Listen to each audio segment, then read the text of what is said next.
3 दिन रहूँगा मैं दिल्ली के अंदर, 3 दिन तक, 4 दिन रहूँगा, 5 दिन रहूँगा। मैंने 16 साल से कोई त्यौहार नहीं मनाया है।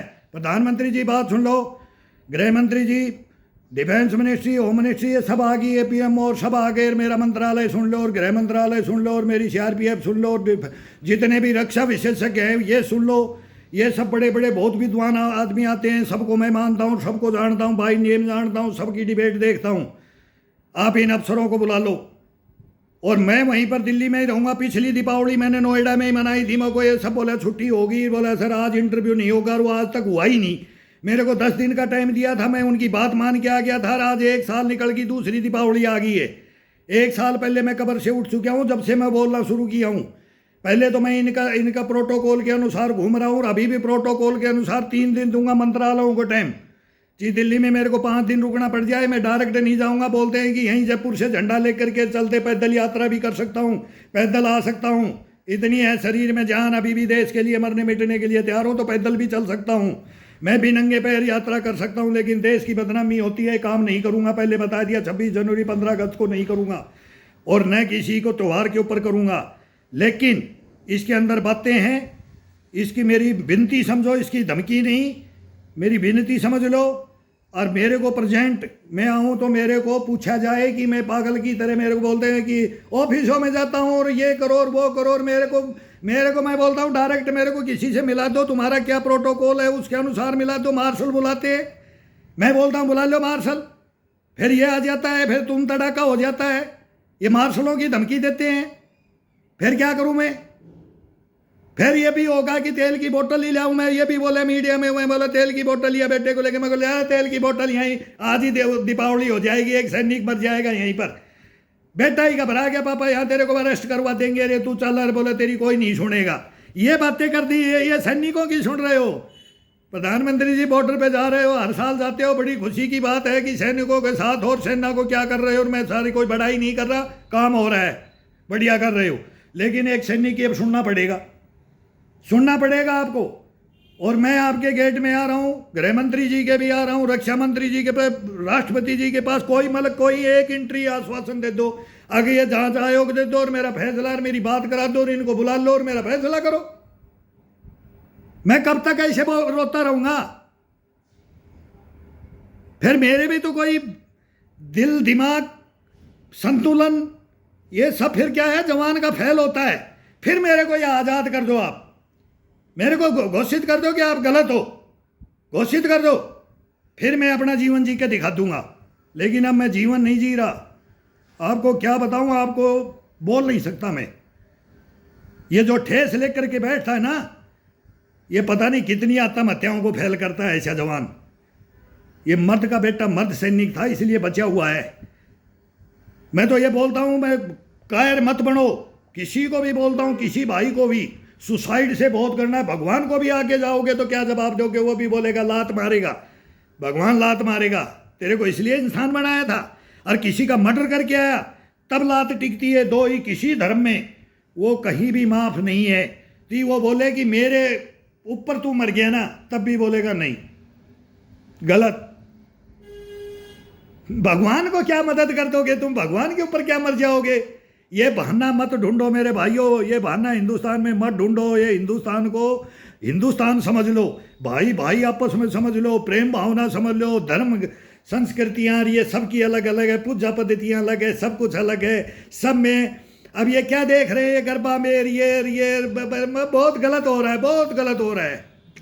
ये टाइम आएगा मैं बोलूँगा इनके ऊपर है। लेकिन हम मन को चेंज करने के लिए मैं ये बैठा हूँ, मन को चेंज सबको कर दूंगा मैं बोल रहा ना, हिंदू सिख मुस्लिम ईसाई सब भाई भाई सब यार गलत मत करो। एक सैनिक हाथ जोड़ रहा है तुम्हारे सामने।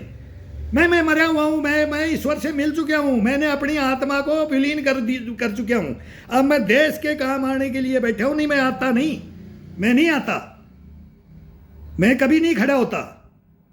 लेकिन इस उम्र में भी इसमें आकर के मेरे को ठेस टिकी ना, ये चोट उनसे भी भारी टिक गई। अब एक सूर्पणखा का नाक काटा लक्ष्मण ने, और ये सूर्पणखा काट गई मेरा। अब ये नारी शक्ति की भी कहानी मेरे पास आ गई कि ये मेरे साथ क्या हुआ। तब मेरे को मानस पटल पे आया कि यार तू क्यों नहीं रोता, तू घर में बैठा है, तू कफन ओढ़ के क्यों बैठा है, ये सच्चाई देश के सामने क्यों नहीं रोता, इससे देश का भला हो जाए, ये दुनिया क्यों रो रही है, क्यों मर रही है, क्यों मार रही है, तू ये सच्चाई क्यों नहीं बता देता। वो ईश्वर मेरे को तो बता दिया, मेरे को तो बता दिया, मैंने उसको माफ कर दिया और उसने मेरे को माफ कर दिया। उसने बता दिया तेरी गलती नहीं थी, लेकिन गलत वाले को आज को सच्चाई को कभी भी कोई मानेगा नहीं, तू कलयुग में है। और मैं बोलता हूं तू कलयुग में वरदान दे रखा है, तो इंसान कैसे सुखी रह सकता है जब कोई बताने वाला ही सच बात नहीं है। तो तू कलयुग में तो फिर कोई ऋषि महात्मा ही फैल हो गए, फिर कौन बताए। तब मेरे को अपना जागृत बुद्धि किया है मैंने कि मैं बताऊंगा इस हिंदुस्तान के बारे में, मैंने भोग्या है ना, तो सब कुछ मैं बताऊंगा। तब मेरे को आदेश मिला है कि तू बता, और खुला बता, खोल के बताऊंगा इनकी एक एक कहानी लो खोल करके, नीचे से लेके बोले संतरी से लेकर के राजा तक ऊपर तक चले जाओ, सबकी एक एक हिस्ट्रियां हैं और सबके अंदर घुसा हूं और घुस के निकले हूं। बोलते हैं ना कि दोबारा जन्म ले लें, इससे अच्छा तो बड़े घर में जन्म ले ले। सबके मन में आता है, कभी हंसो भी, कभी मन ऐसा हो जाता है, लेकिन हंसो भी, मैं तो सोना के महल में ही जन्म लेता, कहाँ ये झोपड़ी में जन्म दे दिया, भगवान ने दोबारा ही मार के दोबारा ही दे दे। जब दुनिया देखता है ना, ऐसा मत करो, लुखी सुखी खा के ठंडा पानी पियो, जैसा जिसने भगवान ने दिया है ना उसमें खुश रहो। हाँ, मेहनत सब करते हैं, सब कर रहे हैं, सब भाई कर रहे हैं, लेकिन अवैध कामों से धन बनाना, अवैध काम करते ही सब कुछ खत्म है उस इंसान का, उसकी पीढ़ियां। अभी देखना मेरी पीढ़ी गलत कर जाओ, ये जो नाग है ना, इनको अगर पिंजरे में मेरे को बंद कर दे, नहीं तो मैं इनको पिंजरे में बंद करूंगा और हर दफा इनको उगाड़ूंगा, और जब बोलूंगा बोल अब तेरे को क्या चाहिए, जब इनके आहुति दूंगा। भूखा तो मरने दूंगा नहीं, लेकिन तड़प तड़प के नहीं मारो तो मेरा नाम वीरेंद्र सिंह भूल जाना। गर्दन काटने वाले कौन थे तुम, आ जाओ मेरे सामने, आ जाओ। ये देश देखेगा और ये मंत्रालय देखेंगे और ये कानून देखेंगे, वो संविधान देखेगा।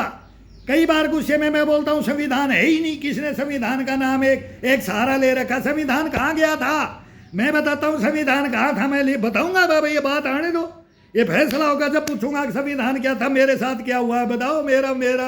मेरी जिंदगी को बर्बाद किया वो कहाँ मिलेगी मेरे को, दोबारा कहाँ मिलेगी? मेरे बच्चों को मिल जाएगी, मेरे को मिल जाएगी, मेरे बाप को मिल जाएगी। अरे वो गए देख करके कि बोला तू बड़ा अंडी बनता था ना, देख ले, मैं कह रहा था जैसे चलना, नीची ना कर ले, बोला आंखें जो बंद कर लेना। शिक्षा दी थी उसने, गुरु था मेरा, गुरु गया, गुरु था मेरा, बाप को गुरु बोलता हूं, वो गया। जब ये कांड हुआ था ना, सुन करके गया, हार्ट अटैक हो गया। क्या रहूं मैं, किसको रहूं? लेकिन तेरे को आके जवाब दूंगा ईश्वर के घर में।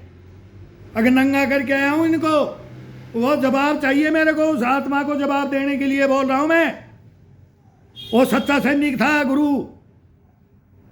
फैसला कर दो, फैसला कर दो सर। अब मैं आ रहा हूं, या मेरे को यहां लेटर दे दो कि मैं कहां हूं कहां नहीं, मेरी सुनी जाए, या मैं फिर खुद आऊं, वो सुनी जाए। कहां जाओ, इसको बुलाओ। सारे मंत्रालय हैं, किसी को तो कुछ तो कार्रवाई करो कि मेरे को साल भर हो गया ये सोशल मीडिया पर, यूट्यूब पर ये पेज, और मैं बटन दबाना नहीं जाता, मोबाइल लिया यार, क्या क्या कर रहा हूँ ये, कोई तो बताओ, किसी को तो कहीं तो पहुंचती होगी ये बात है। भाई एक सैनिक रो रहा है, इसको यार, इसको अरेस्ट करो, इसको हथकड़ी लगाओ, गलत बोल रहा हो तो ये, सही बोल रहा हो तो क्या करो, क्या गलत बोल रहा हो तो क्या करो, कुछ तो करो, करो सर, करो करो।